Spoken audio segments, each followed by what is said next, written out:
네, 안녕하십니까. 명순권 교수의 의학수다 시즌2 6번째 시간. 네, 가정의학과 전문의 명순권입니다. 반갑습니다. 네, 오늘은 지난번 생활 속 실천 암예방과 조기검진 첫 번째 시간에 이어서 오늘 두 번째 시간 갖도록 하겠습니다. 지난번에도 말씀드렸지만 이 내용은 작년에 제가 비욘디 시즌1 한 7개월 정도 하면서 거의 한 7, 8개월 전인가요? 한 1년 전에 이 내용을 한번 다뤘던 적이 있습니다. 사실 작년 7개월 동안 매주 하면서 거의 한 30회 가까이 걸쳐서 이야기를 굉장히 많은 이야기를 해서 이제 또 새로운 이야기를 하려니까 이게 참 쉽지가 않더라고요. 물론 아주 새로운 내용을 중심으로 해서 제가 좀 정리할 수도 있겠습니다만 그게 또 생각보다 만만치 않더라고요. 그래서 이전에 했던 이야기지만 이 내용을 중심으로 해서 또 강조하고 싶은 건 또 다시 한번 강조하고, 여기에 추가적으로 이 강의 중심으로만 하면 좀 약간 좀 지겨울 수가 있어서 중간중간에 Q&A도 하고요. 그다음에 저의 개인적인 좀 얘기도 좀 해볼까 합니다. 네. 오늘 제가 이 암예방과 조기검진 내용 얘기하기 전에 하나 소개해 드릴 칼럼이 있습니다. 이것도 방금 전에 우리 여혜수도 박사님이 방송을 했는데 이 방송을 보면 또 약간 또 안 좋아하실 수도 있겠습니다만, 홍 박사님도 제가 서울신문에 한 달에 한 번 정도 매달 말 정도 되면 칼럼을 쓰고 있습니다. 한 달에 한 번. 제목이 명순권의 근거 중심 의학 이렇게 돼 있죠. 이번 오늘 아침에 나온 내용은요, 이번 달 말에 나온 내용은 영양제 대명사 비타민제 배신, 이런 제목으로 제가 칼럼을 썼습니다. 이 내용을 한번 좀 읽어드리도록 하겠습니다. 미국 질병통제예방센터 CDC죠. 이 산하에 국립건강통계센터라고 있습니다. Center for National Health Statistics 이렇게 되던가요? 예.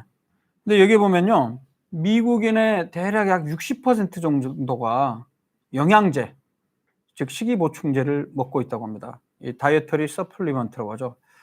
사실 이 기본 근저에는 우리가 과일과 채소를 먹으면 건강에 좋다는 건 알지만, 과일과 채소에 비타민부터 해서 항산화제, 여러 가지 건강 영양 물질이 많은 건 알지만 과일과 채소를 충분히 섭취하기는 어렵다라는 전제가 사실 깔려 있어요.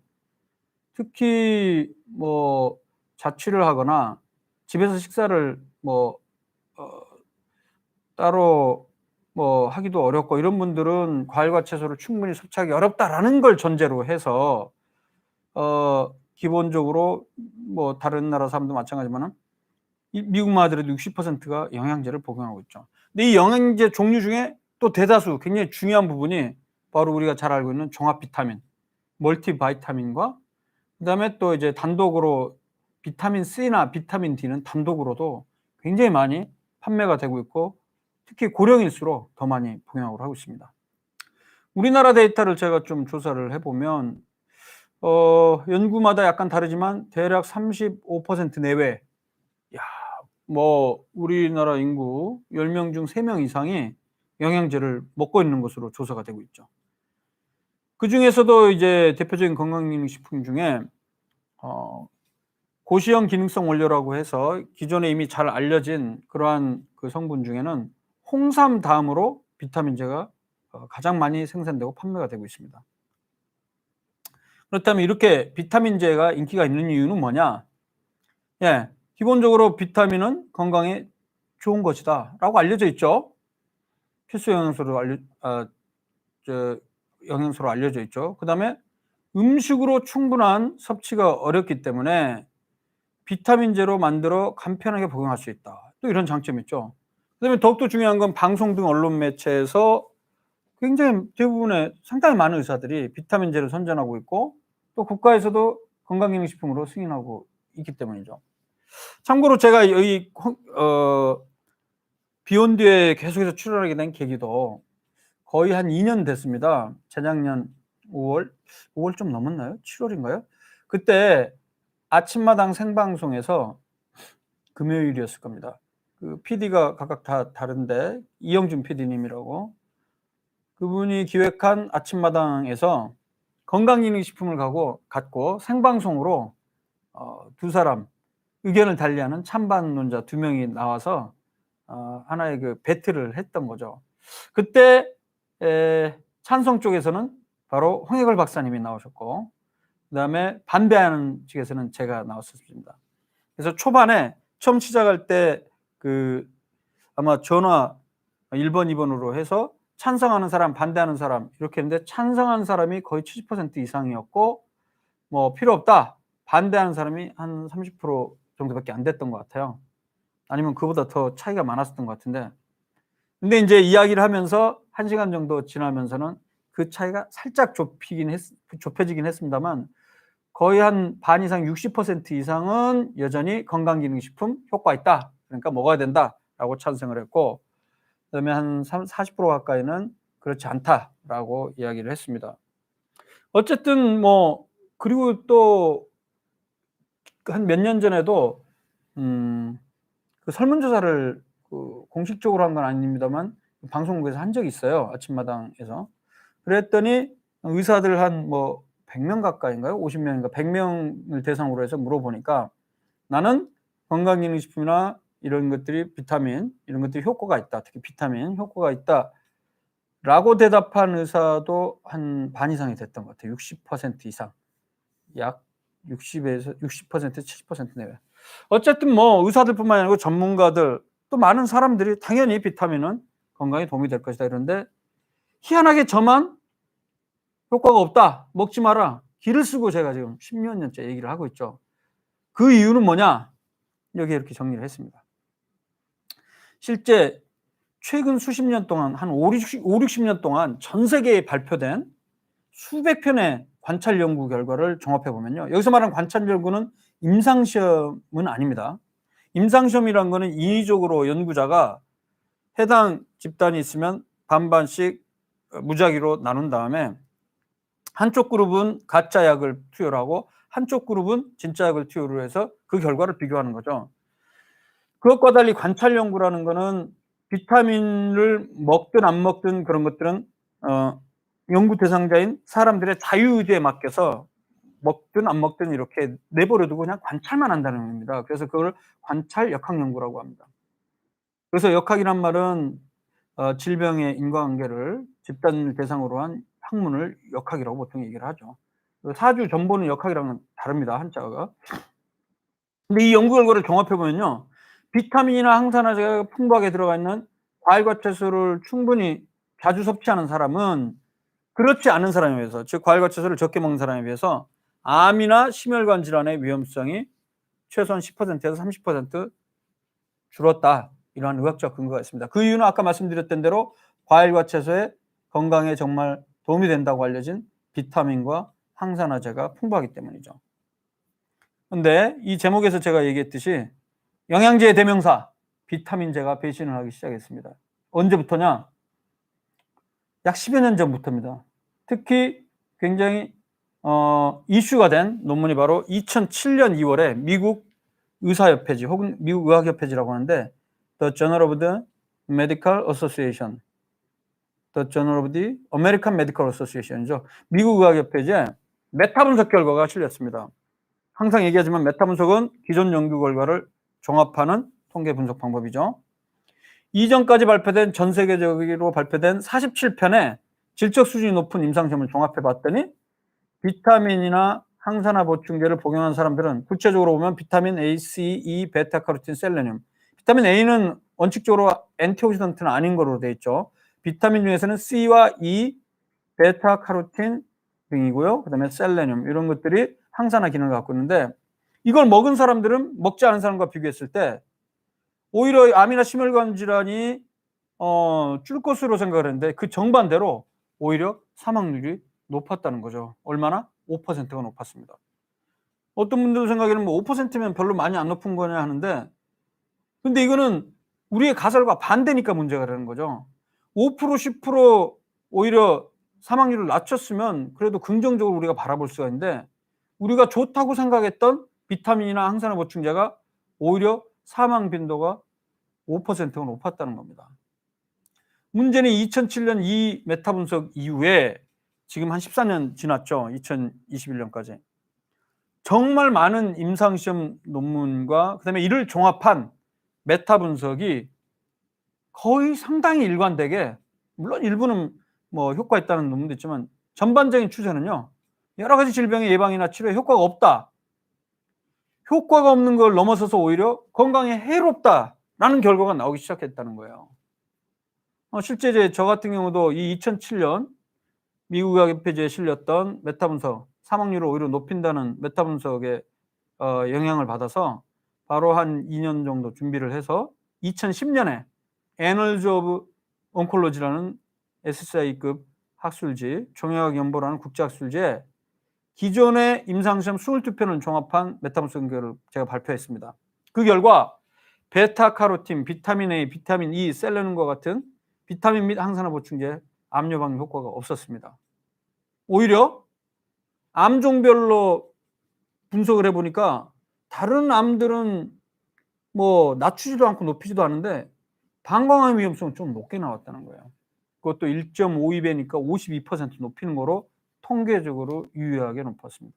물론 제한점이 있었던 게 4편의 임상시험밖에 그 당시에는 안 됐었기 때문에 좀 더 많은 연구 결과가 필요합니다만 위험성이 높은 것으로 그때 나와서 우리가 주의가 필요하다라고 제가 결론을 썼습니다.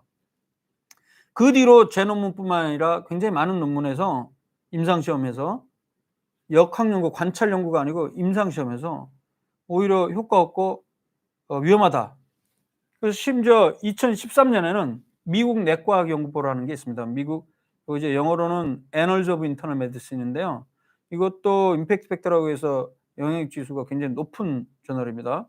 방금 제가 했던 Annals of Oncology도 높습니다. 지금 요즘은 거의 20, 18, 19, 20 가까이 되죠. 제가 옛날에 냈을 때는 7, 8, 9 막 이랬는데 지금은 15 이상 되는 걸로 알고 있습니다. 20 가까이 되죠.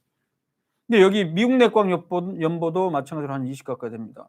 근데 여기에 어떤 사설이 나왔냐면 비타민과 미네랄 보충제에 돈 낭비하는 걸 멈춰라, 이런 사설이 나왔어요. 한번 찾아볼까요? 여기 보면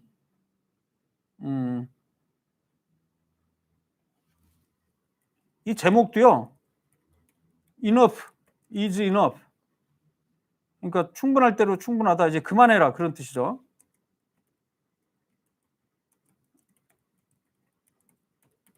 여기 한번 볼게요. 이겁니다. 2013년.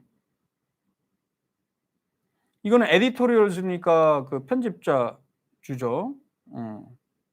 그러면 이건 논문은 아니에요. 이건 논문은 아닌데 2013년 12월 달 2호에 사설로 앞에 요 사설이 간략하게 있고 그 호에 실린 주요 임상시험 논문 3편을 소개하는 글이에요. 근데 이 소개하는 글에서 뭐라고 돼 있냐?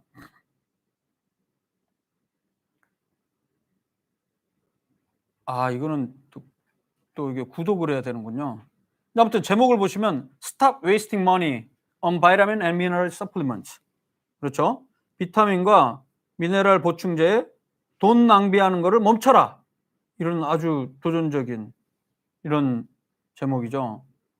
여기 핵심적인 내용은 그거예요. 그 후에 실린 임상시험 대규모 수천 명에서 수만 명 임상시험 3편이 있는데 각기 다른 임상시험인데 그 결과 비타민이나 항산화 보충제 복용했을 때 뭐 인지 치매에 대한 예방 혹은 또 다른 만성 질환, 심혈관 질환, 이런 각각 주제는 달랐는데 다 효과 없는 거로 나왔다는 거예요. 그러면서 그때까지 이전에 나온 연구 결과 일부 연구를 종합해보면 대부분 효과가 없는데 일부 항산화 비타민제, 특히 베타카로틴이나 비타민 E나 일부 영양제는 특히 스모커 흡연자들에서 폐암 발생이 더 높아진다. 그렇기 때문에 이제는 최근 10여 년, 20년 동안 미국에서도 굉장히 비타민 건강기능식품 판매량이 계속 증가하고 있지만 실제로 최근 들어 근거 중심 의학에 의하면 임상시험의 연구 결과를 종합하면 오히려 해롭기 때문에 먹지 말라, 이런 사설을 쓰게 된 거죠. 그래서 이뿐만 아니고 2014년에 새롭게 개정된 공관에서 미국 질병예방서비스 특별위원회라고 있습니다. 이거 좀 뭐 정확한 해석은 따로 없습니다만 제가 그렇게 해석을 합니다만 그러니까 USPSTF라는 기관이 있어요. 이거는 미국 복지부 산하 유관기관인데요. US Preventive Services Task Force. 그러니까 미국 예방 서비스 뭐 특별위원회 이렇게 태스크포스 팀이라고 이렇게 해석을 할 수 있는데, 이거는 일반적으로 요게 한 최소한 한 20명 가까이 각기들은 다른 분야의 의학, 간호학, 보건학 분야의 전문가들이 모여서 만들어진 위원회입니다. 이 태스크포스 팀에서 기존에 나온 연구 결과를 다 전 세계적으로 나온 걸 종합해서 여러 가지 해당 이슈가 되는 주제들에 대해서 공고안을 만들죠. 근데 이 공고안을 만들 때 짧게 문장을 만들고 근거가 있다 없다, 그래서 이거를 권장한다, 권장하지 않는다, 혹은 하지 말라, 이런 등급을 A부터 해서 A, B, C, D, I 이렇게 근거하는데, 여기에 나오는 게 이게 수십 수백 개가 있는데, 아니 수백 개 정도 있는데, 대표적인 게 비타민을 여기서 치면요, 비타민과 관련한 공고안도 많이 나와 있습니다. 특히 대표적으로 여기 보면 2014년 거 보시면 제목이, 주제가 이거예요. 암이나 CVD, CVD는 심혈관 질환입니다. 협심증 심근경색 뇌혈관 질환인데, 암이나 심혈관 질환 예방 목적으로 비타민 보충제 어떠냐? 근거를 보면 I 등급은 뭐냐면 근거 불충분이에요. 그래서 이거는 이득과 해로움에 대해서 암이나 심혈관 질환 예방에 멀티바이타민이 도움이 되는 데서 근거가 불충분하다. 일반적으로 근거가 불충분하면 적극적으로 권장하지 않습니다. 물론 먹지 말라고 말리지는 않지만 일반적으로 봤을 때는 전반적으로 권고는 하지는 않습니다. 근데 더 중요한 거는 질병 USPSTF는 베타카로틴이나 비타민 E 보충제는 심혈관 질환이나 암 예방 근거로 recommend against, 이 말은 뭐냐면 권고를 강력하게 반대한다는 거예요. 아주 적극적으로. 그래서 그레이드가 빨간색 D라는 거는 하지 말라는 거예요. 그런 거. 이런 등급을 D를 받으면요, 뭐 예방 목적으로 뭘 먹거나 어떤 검진 목적으로 어떤 검사를 하거나 이런 것들을 하지 말라는 겁니다. 그 근거는 대표적으로 대규모 임상시험, 핀란드와 미국에서 따로따로 진행된 수만 명의 무작위 비교 임상시험 연구 결과 베타카로틴이나 비타민 E를 보충제를 복용한 흡연자에서 오히려 가짜 먹은 그룹에 비해서 폐암 발생이 수십 프로 이상 높아졌다. 뭐 20% 혹은 30% 이상 높아졌다. 그 연구 결과, 대규모 연구 결과에 의해서 먹지 말라고 한 거죠. 비교적 최근이지만 2018년도에 비타민 D나 칼슘 혹은 이거를 같이 조합한 보충이 과연 골절 예방에 도움이 되냐? 우리가 보통 웬만한 의사들 골다공증 예방이나 골절 예방에 대해서 비타민 D나 칼슘 다 처방하죠. 예, 상품명으로 오마코라는, 아니 오마코라 아니고 칼디비타, 못해서 여러 가지 있어요. 여전히 많이 먹고 있는 사람 많고 의사들 중에 지금도 웬만하면 처방하는 의사들이 많을 겁니다.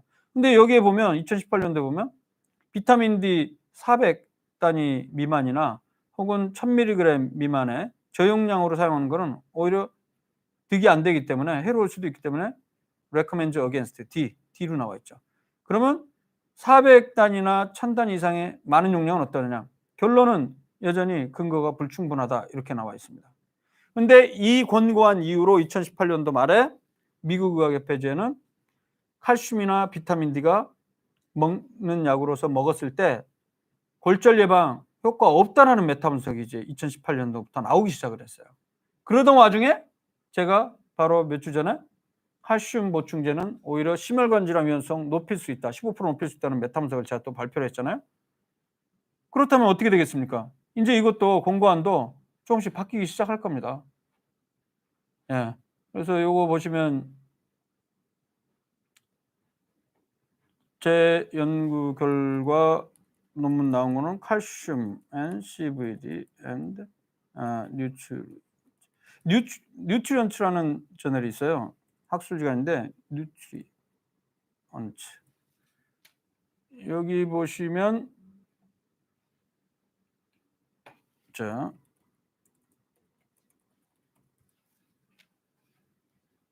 요게 이제 SK명 요거 있죠. 요게 이제 몇 달 전에 나온 거예요. 1월 달에 정식으로 나왔는데 칼슘 서플리먼트, 칼슘 보충제와 그다음에 카디오베스큘러 디지즈, 즉 심혈관 질환, 협심증이나 신경색, 뇌경색 같은 거 얘기합니다. 위험성. 그래서 임상시험 종합한 메타 분석인데요. 이 결과 여기 보시면 결국에 15% 정도 높였다. 예? 이런 걸로 나왔죠. 15%. 그러면 결론은 뭡니까? 칼슘이나 비타민 D 효과 없다는 논문이 최근 나오기 시작했는데 거기에 더해서 오히려 해로울 수 있다. 심혈관계를 높여주니까 뭐가 되겠습니까? 먹지 말아야죠. 그래서 결론은 효능에 대한 근거가 대부분 없습니다. 부족하고. 더 문제는 안전성. 오히려 인체에 해로울 수가 있기 때문에 비타민 D의 시간과 돈 낭비하지 마시고 그 돈으로 과일과 채소를 골고루 먹으려고 노력하는 게 필요하단 말이죠. 근데 여기서 한 가지 전제할 거는요. 그럼에도 불구하고 과일과 채소 먹기 힘들다고 얘기하시는데 사실 우리나라 사람들은 과일과 채소 섭취량 조사해 보면요. 전 세계적으로는 하루에 400g 이상 먹어야 된다 이런 운동이 있습니다. 캠페인이. 그게 파이버 데이 캠페인인데 하루에 5가지 색깔이 다른 과일과 채소를 하루에 5단위 먹어라 그렇게 돼 있어요. 200cc 그 맥주잔에 반에 해당하는 게 건조시켰을 때 과일과 채소를 구겨 넣었을 때 그게 1단이거든요. 원 서빙. 그러니까 5서빙이면 2컵 반을 먹으라고 그러는데 우리나라 사람들은 400g보다 더 많은 500g 내외를 먹는 거로 돼 있어요. 기본적으로 서양 국가에 비해서 우리나라는 채식 위주의 식단이고 물론 최근 들어서 육식이 늘어나갖고 육식도 굉장히 많이 우리 늘어난 편이죠. 그러니까 대장암도 많이 늘어났고 그렇긴 했지만 기본적으로 채식을 기본적으로 많이 합니다. 문제는 이제 양은 많지만은 다양성이 좀 부족해요. 그래서 색깔이 다른 과일과 채소를 조금 하는 건 좋지만 결론적으로 우리나라 사람들은 과일, 채소 그렇게 부족하지는 않습니다. 일반적으로. 그래서 평균적인 식단 정도면 모자라지 않다. 그리고 또 하나 또 언급할 내용은 제가 또 이슈가 되는 게 지금 현재 권장하는 권장 섭취량, 한국 영양학회에서 권장하는 권장 섭취량은 어떠냐? 그게 사실을 1940년대 만들어진 권장 섭취량의 개념은 이제 시대착오적인 거고 잘못된 개념이기 때문에 다시 한번 권장 섭취량에 대해서 개념을 재정비할 때가 왔다는 거죠.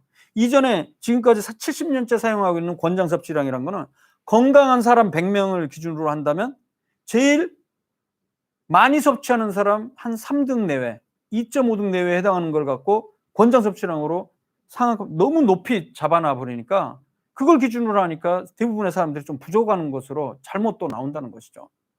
그래서 이런 것들을 종합했을 때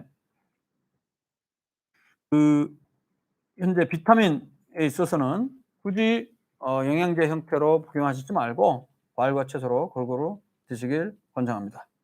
오늘 그 칼럼에 대한 얘기는 여기까지 하고요. 질문 몇 가지 한번 답을 해보겠습니다. 답을 할 수 있는지 잘 모르겠습니다만 프란시스코님, 의학교과서에는 검증된 내용만 수록된다고 하던데 의학교과서에는 비타민 영양제 효능 필요성에 대해 어떻게 설명되어 있나요? 네, 아주 좋은 질문인 것 같습니다. 사실 제가 의대 다닐 때가 1980년대 후반에 의학과 들어와서 94년까지 공부를 했습니다. 본격적인 의학 공부를 한 거는 91년, 2년, 3년, 4년 이 정도 되는데요. 이때 의학 교과서에서는요.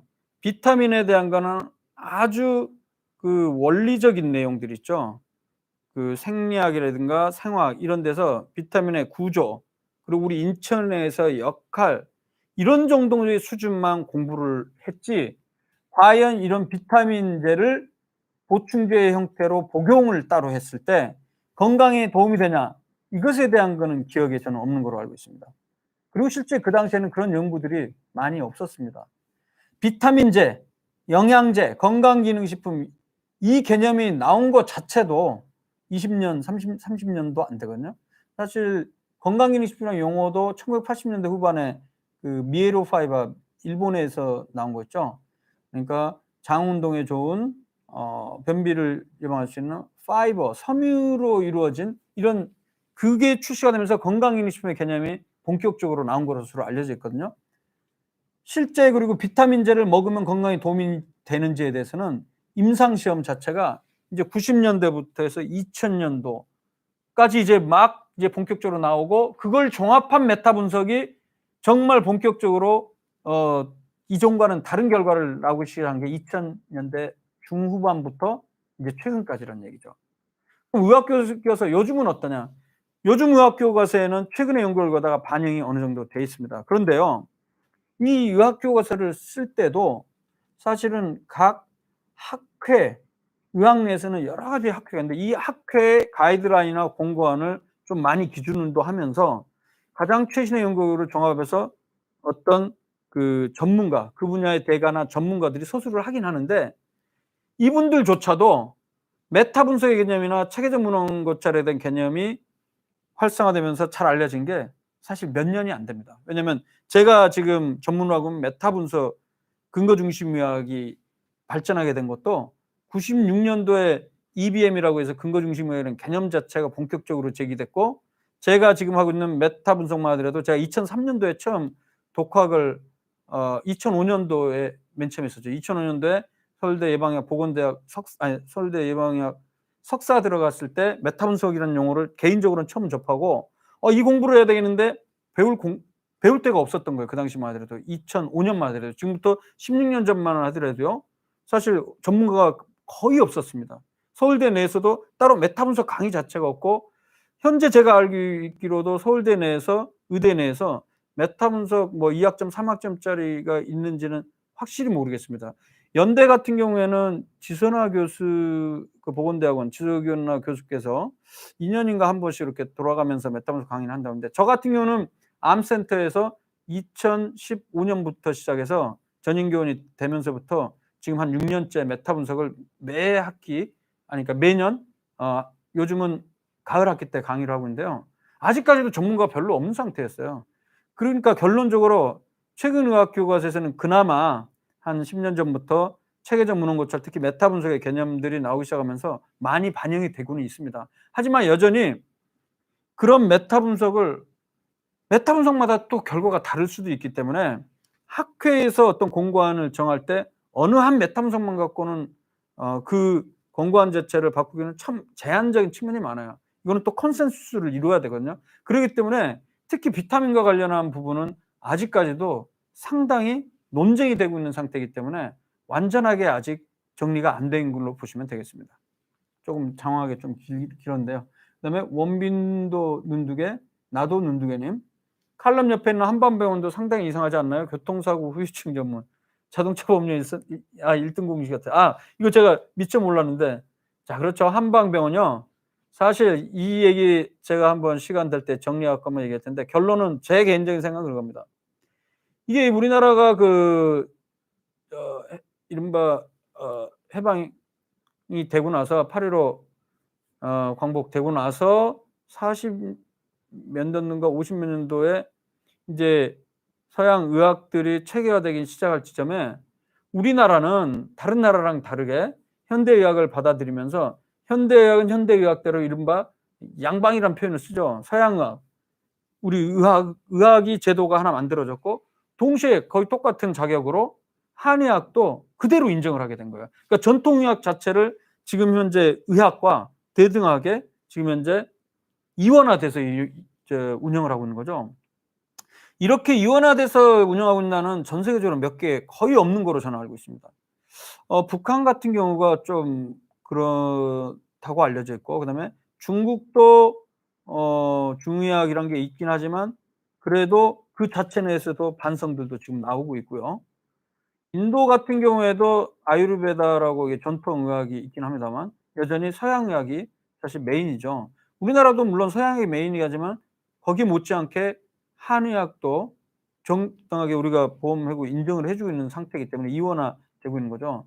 근데 저는 개인적으로 이러한 한의학은 전통의학적인 측면에서 다시 어느 정도 의의가 있겠습니다만은 현대의학의 관점에서 과학적인 방법론에 의해서 다시 한번 한의학은 필요한 가능성이 있는 거는 재평가가 필요하겠지만은 그렇다고 해서 모든 한의학적인 그런 주장이나 식들을 다 검증할 필요는 저는 없다고 생각합니다. 우리가 뻔히 봐도 의학적인 과학 관점으로 봤을 때 아닌 건 아닌 거겠죠. 그런 관점에서 봤을 때 근거 중심 의학에서 관점에서 봤을 때 한의학 부분은 상당히 비과학적인 부분이 많다고 저는 생각을 해요. 그래서 뭐 시간은 많이 걸리겠지만은 우리나라도 의료는 일원화돼야 됩니다. 서양의학, 지금 현대 의학으로 통합이 저는 돼야 된다고 생각을 해요. 그 방식에 대해서는 이제 여러 가지 논의가 필요하다고 생각하고요. 자, 희망님, 저희 아빠가 담배를 꾸준히 피우시는데 폐정밀 검사를 받아보라고 하고 싶은데 정밀 검사가 폐CT인가요? 그리고 정기검진은 보통 몇 개월에 한 번씩 받는 게 좋은 거예요. 이제 폐는 엑스레이로 하는 방법도 있지만 결론적으로 CT가 훨씬 정밀도도 높고 그다음에 그 검사를 통해서 생존율도 높이고 사망률을 낮출 수 있는 효과가 좋기 때문에 기본적으로 흡연 병력이 오래된 사람들, 좀 더 구체적으로 하면 우리나라 폐암 국가검진에서는 30년, 30갑년이라고 해서 하루에 한 갑씩 30년 이상 일단 흡연한 사람이 있어서 55세에서 74세인가요? 이 이상에서는 저설량 폐 전산화 단층 촬영. 그러니까 폐 CT는 CT인데 방사선량이 좀 적은 로우 도스 저설량 흥부 CT라는 게 있습니다. 일반 CT보다는 방사선량이 적은 거 이걸 권장을 하죠. 그리고 국가에서 무료로 해줍니다. 그렇기 때문에 50세가 일단 기본적으로 넘어섰으면 한 번도 안 받아보셨다면 증상 유무와 상관없이 폐 CT를 반드시 할 것을 권장을 합니다. 그리고 1년에 한 번 정도 권장하고 있죠.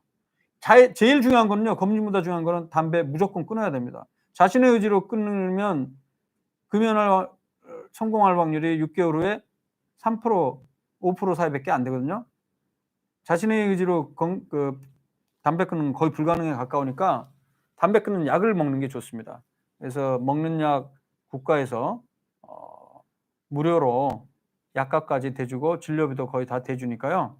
바로 가정의학과 방문하셔서 이 금연 지원 프로그램 등록을 하면 바로 약도 처방 받을 수가 있습니다.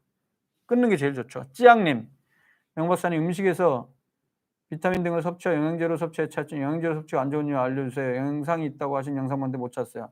이 부분은 이론적으로 좀 제기되는 건데요. 그러니까 과일과 채소에 들은 비타민 같은 경우는 비타민 C만 하더라도 바이타민 C가 아스코르빅산이라는 게 있죠. 아스코빅 애시드. 그 본체 말고도 보조인자, 코팩터들 여러 가지 한 6, 7개 이상 8개 정도까지가 되거든요. 그런 것들이 합쳐져서 바이타민 C 컴플렉스가 돼서 들어오는 거랑 그냥 아스코빅산만 먹는 거랑 다르다라는 이야기가 있어요. 그리고 또 하나는 비타민 C가 그 효과를 얻기 위해서는 또 다른 여러 가지 영양 물질이 같이 한꺼번에 들어와야지 좋아지는 건 아닌가라는 얘기도 있고, 또 하나는 왜 음식으로 먹는 거랑 영양제로 먹는 건 차이가 있느냐. 이른바 영양제 형태 서플리먼트로 먹게 되면 기본적으로도 음식을 통해서 우리나라 사람들은 아까도 말씀드렸지만 부족하지 않고 충분한 경우가 많다고 제가 얘기를 했죠. 그런 상태에서 보충제로 먹는 거는 이 도시지 용량이 좀 높습니다.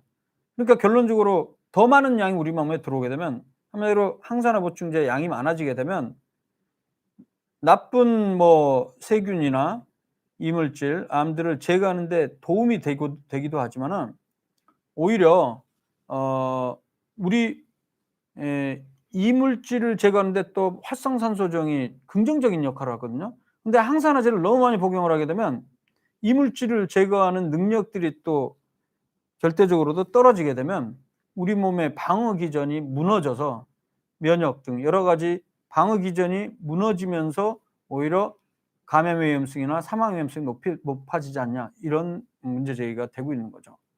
그리고 또 하나는 그냥 음식으로 섭취하는 것보다 이 보충제로 혹은 합성으로 만든 그 비타민 항산화제를 섭취하는 경우는 흡수율 자체가 다를 수 있다. 흡수량이 좀 적을 수도 있고, 근데 흡수가 됐다 하더라도 또 우리 몸 안에서 작용하는 게 다를 수 있다. 이런 여러 가지 이유들이 제기는 되고 있는 상태입니다. 어쨌든 이 원인은 확실하지는 않지만 이러저러한 이유로 해서 실제적으로 임상적으로 질병이 얼마나 예방이 되느냐, 그 제일 중요한 변수를 봤을 때는 현재로서는 예방 가능 효과는 없고 오히려 해롭다는 결과가 나오기 때문에 먹지 말라는 거죠. 수술 전에 비타민 자제하려는 이유가 있나요? 궁금해요. 이거는 수술 전보다도 또 이제 특히 암 환자 같은 경우는 같은 논리로 암 환자에 있어서는 예를 들면 방사선 치료를 한다고 그러면 일종의 그것은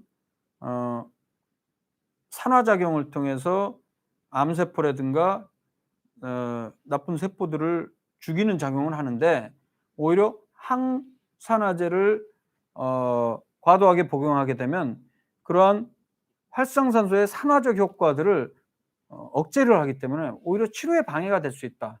이러한 그 문제 제기도 되고 있습니다. 프란시스코님, 96년부터 근거중심의학 개념이 보급되기 시작했다고 말씀하셨는데 근거중심의학이 나오기 전과 후의 의학은 어떻게 다른가요? 그래서 이게 중요한 부분이에요. 96년 이전부터 80년대부터 이런 게 문제 제기가 됐어요. 즉 80년대 이전에도 의사들이 환자를 진료할 때 의사들은 기존에 배웠던 의학 교과서에 나온 지식과 자신이 경험했던 환자의 경험 이걸 중심으로 했는데 이것만 갖고는 부족하다는 거죠. 왜냐하면 최근 들어서 특히 임상시험 연구 결과들이 쏟아져 나오는데 최신 연구 결과들 수개월만 지나도 이전에는 효과 없다고 여겨졌던 게 효과 있게 나오고 혹은 이전에 효과 있다라고 생각했던 것들이 결과적으로 아주 잘 설계된 임상시험을 해보니까 효과 없는 거로 나올 수가 있거든요. 그러니까 기존에는 근거중심의학, 지금도 근거중심의학에 기반하지 않고 하는 경우가 꽤 됩니다. 반대로 근거중심의학을 무기로 해서 진료를 하는 경우가 아주 그렇게 많지는 않아요. 저조차도 근거중심의학 기반에서 근거중심 진료라는 걸 지향을 합니다만 100% 저도 충족은 못 시키고 있는 것 같아요. 하지만 최소한 주요한 어떤 토픽, 주요한 진료에 있어서는 저는 근거중심의학을 중심으로 진료를 하겠습니다. 대표적으로 예를 들어서 비타민제나 이런 건강기능식품, 한의학 이런 것들은 근거가 부족하기 때문에 하지 말라고 환자들에게 얘기를 하는 거고 예를 들면 콜레스테롤 높인 원인 중에 하나가 커피의 섭취인데 그것도 이미 임상시험과 임상시험을 종합한 메타본성이 나와 있거든요. 그러니까 커피를 많이 섭취하면 콜레스테롤 높아진다. 대략 두세 잔 이상, 세네 잔 이상 먹으면 높아질 수 있다. 그렇기 때문에 한두 잔으로 줄이면 또 떨어지는 경우가 개인마다 좀 다르긴 합니다. 있기 때문에 그것을 저는 이러한 최신 연구 결과 근거를 갖고 적용을 할 수 있는 거죠. 그래서 근거중심 의학에 기반해서 근거중심 진료를 한다면 환자들에게도 최상의 진료를 제공할 수 있지 않을까 생각합니다. 근거중심 의학 개념 자체가 그거예요. 환자 진료할 때 의사결정에 있어서 현존하는 가장 최상의 근거를 가지고 진료에 임할 것, 그거예요. 그러니까 내가 이전에 어떤 교수든 의사든 개원이든 간에 의대 다닐 때 배웠던 거 인턴 레지던트 때, 펠로우 때 혹은 현재 개업하면서 했던 그런 경험들 뿐만이 아니라 그리고 간간히 학술대회에 나가서 최신 논문 몇 개 논문만 보는 게 아니라 최상의 근거라는 건 바로 임상시험을 막 종합하는 거고 임상시험을 종합한 메타분석이나 체계적 문헌 고찰 좀 더 높은 수준의 근거를 갖고 진료에 적응하는 것을 말하게 됩니다. 자, 희망님, 저설량 PET를 찍어보려면 대학병원 내과에 예약해야 되는 건가요? 이거는 뭐 꼭 대학병원이 아니더라도 영상의학 전문 병원들도 있고요. 거기에서 찍어도 되고 대개의 경우 웬만한 중소병원 이상에서는 저설량 PET 찍어볼 수 있습니다. 네, 여기까지 질문에 답하고요. 이제 12분 남았는데 암예방과 조기검진은 지난번에 했던 얘기 이어서 조금만 더 해볼게요. 자,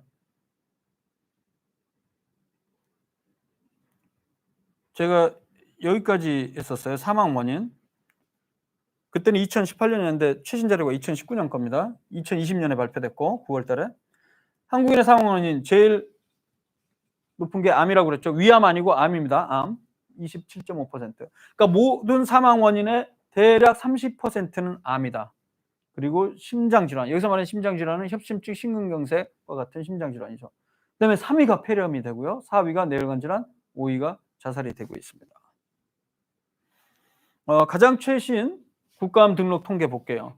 네, 2018년도 국가암 등록 통계. 우리나라가요 정말 대단합니다. 사실 지금 국립암센터가 개원한 지가 딱 올해 20년입니다. 2001년 6월에 개원을 해서 지금 20년이 되는 해거든요. 그런데 전 세계적으로도 전국 단위로 거의 99%에 육박하는 모든 암 환자의 통계를 2년마다 한 번씩 정리해갖고 발표하는 나라가 사실 없는 거로 보시면 됩니다. 미국 같은 경우에도 암 통계를 2, 3년마다 발표를 하는데 1년마다도 이렇게 예측을 하는데 이거는요, 19개 지역, 미국 주에 한 50개 주면 그 중에 하나 19개 지역일 거예요.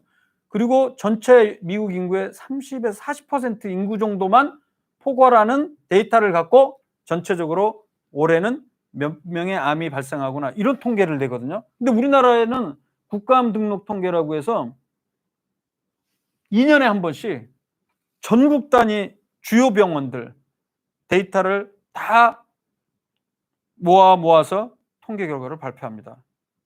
그러니까 2년 만에 짧은 기간 동안 전국 단위의 암 등록 통계 결과를 발표한 나라는 전 세계 어느 나라로도 없다. 일본도 뭐 발표하긴 합니다만 우리나라랑은 그 수준의 차이가 좀 있죠. 그래서 우리나라 암 발생률 보면 대단한 겁니다. 근데 이거를 이제 우리 국립암센터 보건복지부가 중심이 돼서 우리 국립암센터 안에 중앙등록본부가 있죠.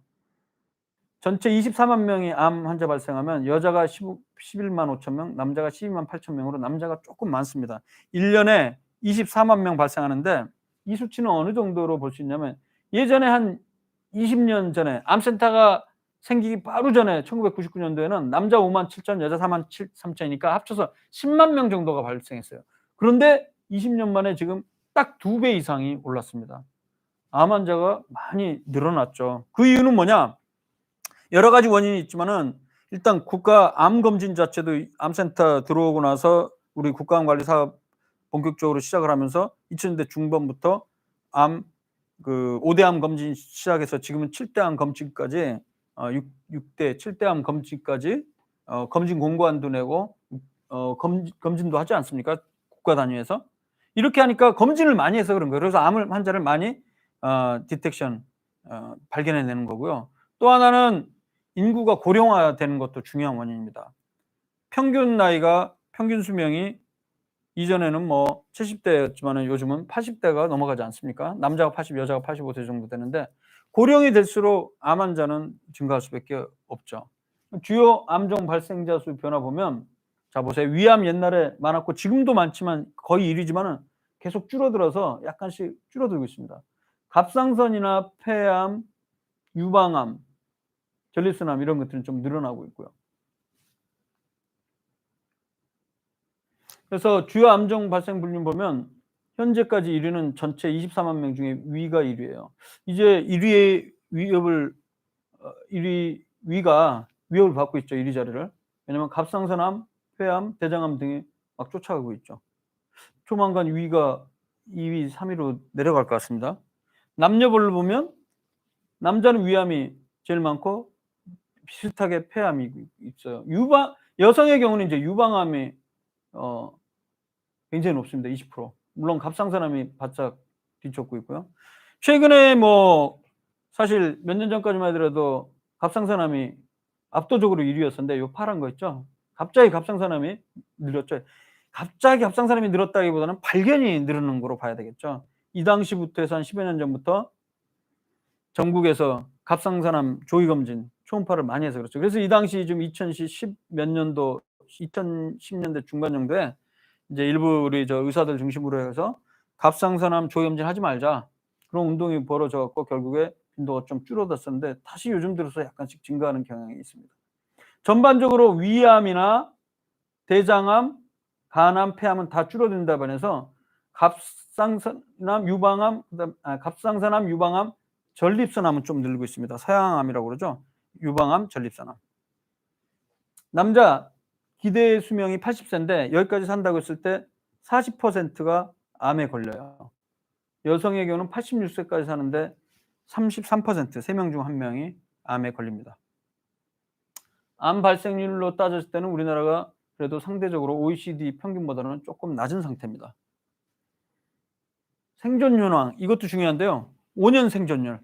그러니까 암으로 진단 딱 받았을 때 몇 명이 5년 있다 생존해 있느냐. 5년까지 생존하면 일반적으로 완치했다고 보통 평가를 하거든요. 자, 보십시오. 이 노란 거 왼쪽 보면 이게 93년에서 95년도 통계니까 지금부터 한 25년 전입니다. 25년 전에는 5년 생존율이 50%가 안 됐어요. 43%. 10명 중에 4명 정도만 생존했습니다. 근데 반대로 지금은 70%까지 올라갔어요. 가장 최근 자료가. 10명 중에 7명이 생존합니다. 그 이유는 초기에 검진한 경우가 많기 때문에 생존이 높아졌다는 게 그게 제일 크다고 보시면 되겠습니다. 물론 의학 치료 그 기술의 발달도 있겠죠. 의학 기술의 발달도 물론 관련합니다.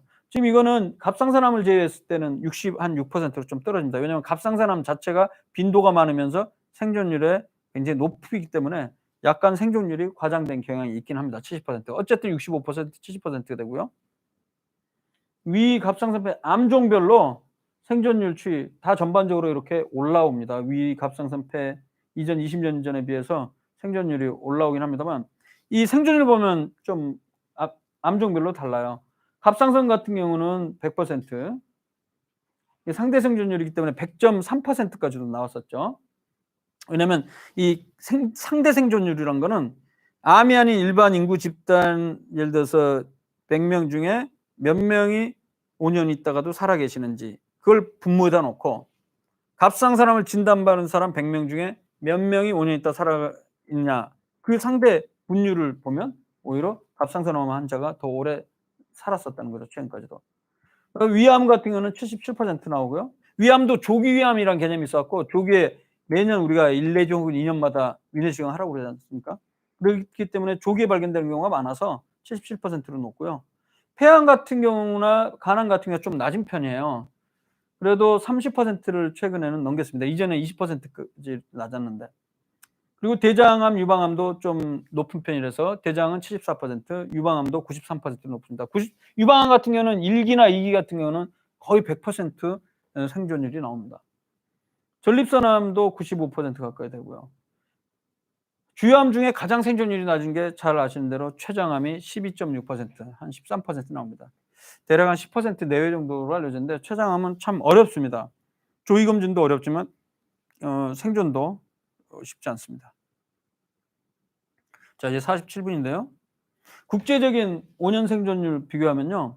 미국, 영국, 일본과 비교해도 우리나라는 전반적으로 생존율이 상당히 높고 암 치료에 있어서는 세계적으로 수준이 높은 나라다라고 이해하시면 됩니다. 특히 위암 같은 경우는 미국이나 영국 이런 데는 서양에는 위암이 좀 적기 때문에 조기 위암들도 좀 적기 때문에 생존율이 30% 20%밖에 안 나온 데 반해서 우리나라는 생존율이 약 70%입니다. 일본보다 조금 높아요. 60%. 나머지 암도 사실 대장암 같은 경우도 서양이나 비슷하게 많이 생기는데 70%, 미국, 영국 64%, 60%에 비하면 우리가 오히려 높죠. 일본보다 높고. 그다음에 폐암도 미국, 영국이 20%, 13%인데 비해서 우리 25% 높고요. 유방암도 미국보다 조금 낮긴 하지만 그래도 86.6% 상당히 높습니다. 간암도 높고요. 장홍암도 높고 췌장도 뭐 비슷하거나 영국보다는 좀 높고 전립선암은 조금 낮습니다. 백혈병 같은 경우도 조금 낮긴 하지만 그래서 전반적으로 우리나라가 5년 생존율 왜 하필 5년이냐 일반적으로 5년까지 재발이 없는 경우에 생존하는 걸로 보기 때문에 그렇습니다. 관행적으로 실제적으로 그렇고 물론 그거를 10년 생존도 보는 게 있습니다. 이 전립선암 같은 경우는 뭐 갑상선암 같은 경우는 10년 생존을 또 기준으로 하기도 해요. 생존율이 좀 높기 때문에. 근데 일반적으로 지금 뭐 추세는 5년입니다. 그래서 요약을 하면 여기까지만 하고 정리를 해야 되겠는데요. 우리나라 한 해 200만 명 정도가 암 진단 받는데요. 한 해 24만 명씩 발생하고요. 암 생존율은 약 70% 가까이 된 정도로 예전 40%대 비해서 많이 높아졌습니다. 거의 한 1.7배, 8배 높아졌고. 유방 전립선암이 좀 발생률 증가 추세인데 나머지 암들은 좀 감소 추세에 있습니다. 여기까지 하고 암의 원인부터는 뭐 다음 주에 연속해서 하면서 또 그때그때 좀 중요한 이슈들 코로나 얘기들도 좀 하도록 하겠습니다. 오늘 코로나 얘기는 안 했는데 일단 그 예방접종 다시 그 물량이 좀 들어오기 시작해서 접종 건수가 증가하기인데 뭐 화이자가 일반적으로 아스트라제네카 백신보다 당연히 효과가 좀 높습니다. 연구 결과도 보면 화이자 같은 경우는 95% 정도 성공률이 효과가 나오고 아스트라제네카 같은 경우는 뭐 맨 처음에는 보고가 60%대였는데 70% 이상까지도 지금 나오고 있죠. 효과 면에서 보면 화이자가 낫긴 하는데 이제 보관 측면이나 배급 측면에서는 아스트라제네카가 훨씬 높죠. 그리고 가격 면에서도 거의 한 10배 가까이 차이 나지 않습니까? 한 화이자가 한 2만 원, 3만 원 이상 된다면 아스트라제네카 백신은 몇천 원밖에 안 하죠. 참고로 그 효과 율이 만약에 한 독감 같은 경우에 보통 한 60% 내외로 돼 있는데 아스트라제네카 백신은 그거보다는 조금 높죠. 그런 기준으로 봤을 때 굳이 내가 화이자가 아니라고 해서 안 맞고 그런 것보다는 아스트라제네카 백신도 괜찮기 때문에 기회가 된다면 꼭 맞을 수 있도록 했으면 좋겠습니다. 네, 오늘 그러면 두 질문인데 간단하게 대답하고 정리하겠습니다. 꼬막꼬 마님, 국가검진을 잘 받을 수 있는 병원의 기준은 어떻게 찾아보나요? 위내시경, 대장내시경 같은 거 올해 검진 대상이랍니다. 그렇죠. 이거는 뭐 중소규모 병원보다는 좀 큰 병원들이 좀 더 사실 뭐 나을 수는 있겠습니다. 뭐 저 같으면 이제 우리 일산 주변에 계신다면 우리 암센터 권장하는 편이고요. 프란치스코님, 뇌종양도 암인가요? 왜 뇌암이라는 단어는 없나요? 이게 뇌암이라고도 하죠. 브레인 캔서라고도 합니다. 그런데 왜 그러냐면 조직형으로 봤을 때는 완전한 우리가 암에서 볼 수 있는 그 특성은 아닌데도 불구하고 뇌라는 게 이제 두개골 안에 갇혀 있잖아요. 그렇기 때문에 이 안에서 혹이 생기는 거는 이른바 양성종양, 그냥 덩어리만 계속 커지는 것도 악성이나 마찬가지로 취급한다는 의미에서 뇌종양이라고 보통 이야기하는 거로 알려져 있죠. 그래서 브레인 튜머라고 보통 얘기를 하고 그 안에서는 물론 더 악성화하는 것들이 또 있지만은 일반적인 완전한 악성이 아닌 것들도 악성으로 취급을 하는 것으로 알고 있습니다. 네, 여기까지 오늘 준비한 내용 마치고요. 다음 주에 또 보다 더 유익한 내용으로 찾아뵙도록 하겠습니다. 다음 주에는 제가 좀 살아온 얘기도 좀 한번 개인적으로 재미있는 얘기를 좀 재미있다면 해보도록 하겠습니다. 다음 주에 뵙도록 하겠습니다. 감사합니다.